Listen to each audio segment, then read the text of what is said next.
Juliana Reading grew up in Tucson, Arizona, where she was known as a bright, motivated young woman with big ambitions.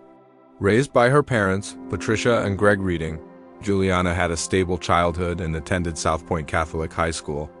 Those close to her described her as creative, independent, and driven, someone who often spoke about wanting more out of life than what her hometown could offer. After graduating high school, Juliana began considering her future seriously. She shared with her parents that she hoped one day to own her own boutique and eventually run a business of her own. Modeling and acting, however, felt like a natural first step toward that independence. With encouragement from her family and a desire to stay within reach of home, Juliana decided to relocate to California. In 2005. At just 21 years old, Juliana moved to Santa Monica. The move placed her closer to opportunities in modeling and entertainment while still allowing her to visit Arizona regularly. Even after relocating, Juliana maintained close contact with her parents, frequently calling and texting to update them on her life. She returned home when she could, reinforcing the strong bond she shared with her family. By 2008, Juliana was enrolled at Santa Monica College and living on her own in a small bungalow. To support herself financially, she worked as a waitress, while pursuing modeling and acting opportunities. According to those who knew her, Juliana appeared content during this period. She had her own place, was enrolled in school, and remained focused on building a future she believed in. Nothing about Juliana's life suggested that it would soon be interrupted by violence. She was planning, working, and dreaming, just as many young people do after moving to Los Angeles. What happened next would abruptly end those plans and begin a case that still raises questions years later. On March 15, 2008, Juliana Reading followed what appeared to be a normal routine. She spent part of the day playing golf before returning to her Santa Monica bungalow. That evening, she stayed in, watching television and relaxing alone. There was nothing to indicate that she was in danger or expecting company. The following day, March 16th, concern began to grow. Juliana's mother, Patricia, attempted to reach her daughter but received no response. This was unusual. Juliana regularly stayed in contact with her parents and typically returned calls or messages. As the hours passed, Patricia's worry intensified. Later that day, neighbors contacted Patricia to report something unsettling. They had not seen Juliana all day and her dog was still inside the bungalow. Her car remained parked outside, suggesting she had not gone anywhere. The house appeared quiet and unoccupied. Patricia continued calling Juliana, hoping for reassurance, but the phone went unanswered. By early evening, she was convinced something was wrong.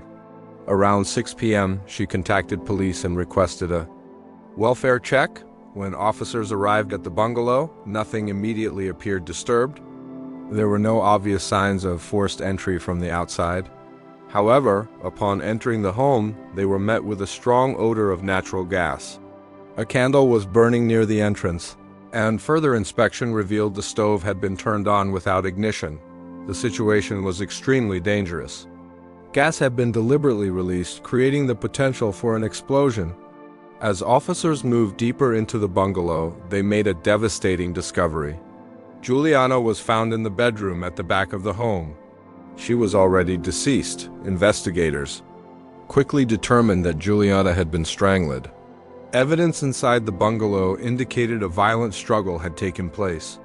Furniture appeared disturbed, and the scene suggested she had fought back against her attacker. What began as a routine welfare check had turned into a homicide investigation.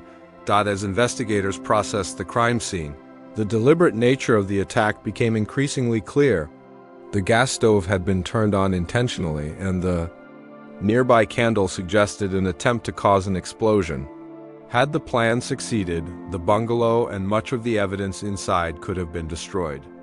Only the structure of the older home prevented the gas from accumulating enough to ignite. Inside the bungalow, signs of a struggle were unmistakable.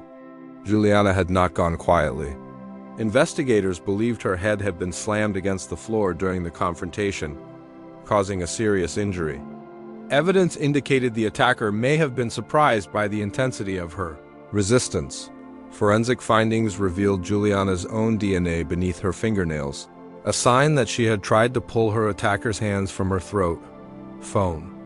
Records added another heartbreaking detail. Juliana had attempted to call 911, but the call never connected. Investigators believe she tried to reach emergency services during the attack. Neighbors later told police they recalled hearing noise the night before. Around 9:53 p.m., there were sounds of furniture moving and someone shouting. At the time, they dismissed it as nothing unusual. It was not until after Juliana's body was discovered that those sounds took on new meaning. Multiple DNA samples were collected from the scene, including material found on Juliana's clothing, her throat, her phone, and the front door. Investigators believed these samples would be key to identifying who had been inside the bungalow.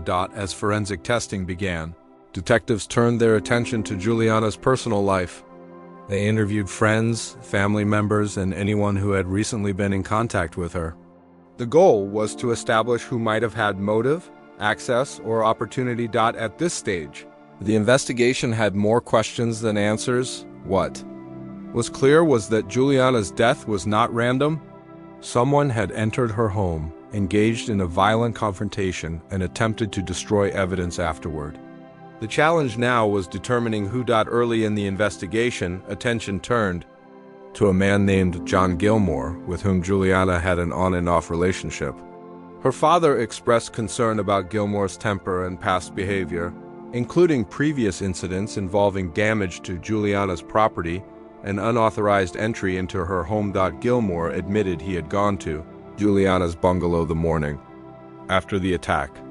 He claimed she did not answer the door and said he noticed a candle burning inside but did not smell gas. He acknowledged that he and Juliana had argued the night before, exchanging tense messages before she stopped responding. Initially, Gilmore appeared to be a strong suspect. However, security footage and witness statements soon ruled him out. Surveillance showed him at a fast food restaurant and convenience store during the time investigators believed the attack occurred. People at a nearby house party confirmed he had been there as well. Forensic testing further complicated matters. Much of the DNA recovered from the bungalow belonged to a woman, not a man. This finding forced investigators to rethink their assumptions. Detectives began interviewing women in Juliana's circle, exploring the possibility of jealousy, resentment, or personal conflict. None of the women interviewed matched the DNA evidence. Just as the case appeared to stall, another name surfaced. Munir, a physician who had previously been involved with Juliana. Investigators learned that Juliana had worked for Munir as a medical assistant after meeting him at a restaurant. Their relationship eventually became personal, and she lived with him for a time in Beverly Hills. Over time, Juliana became uncomfortable with his possessive behavior and ended the relationship, although they remained in contact. New information raised serious concerns. Munir was married and had children overseas, a fact Juliana only learned later. Shortly after business dealings between Munir and Juliana's father fell apart, Juliana was killed. By then, Munir had left the country. As the investigation continued, detectives shifted their focus toward individuals connected to Munir, the physician who had previously been involved with Juliana Reading. Financial records revealed that Munir had transferred large sums of money to a woman named Kelly Pack over an extended period. Pack had been involved in several of Munir's business ventures, raising questions about the nature of their relationship and whether it extended beyond professional dealings. Investigators began examining Pack's background and movements. Although there was no direct evidence placing Munir at Juliana's bungalow, the possibility that someone else may have acted on his behalf became a central consideration. To move the investigation forward, police placed Pack under discreet surveillance, hoping to collect DNA without alerting her. Their efforts paid off when investigators retrieved a discarded cigarette believed to belong to Pack. The DNA sample was sent for testing and compared to the forensic evidence collected from Juliana's bungalow. The results were significant. Pack's DNA matched multiple samples found at the crime scene, including DNA recovered from Juliana's clothing, the front door, household surfaces, and most notably, Juliana's throat. Based on these findings, Kelly Pack was arrested and charged with Juliana Reading's murder. Authorities now believe they had identified the person who had been inside the bungalow during the attack. However, the case was far from straightforward. Munir had already left the country, reportedly fleeing shortly after learning of Pak's arrest, and could not be questioned at that time. Prosecutors believed Pak may have acted as an enforcer, sent to confront or intimidate Juliana. They argued that the encounter escalated into violence when Juliana resisted. Despite this theory, the court ruled that prosecutors could not present it to the jury, citing a lack of direct evidence linking Munir to the crime itself. As a result, the state's case rested almost entirely on forensic evidence. While the DNA findings were extensive, the absence of a clear motive and the inability to establish a direct relationship between Pak and Juliana created challenges.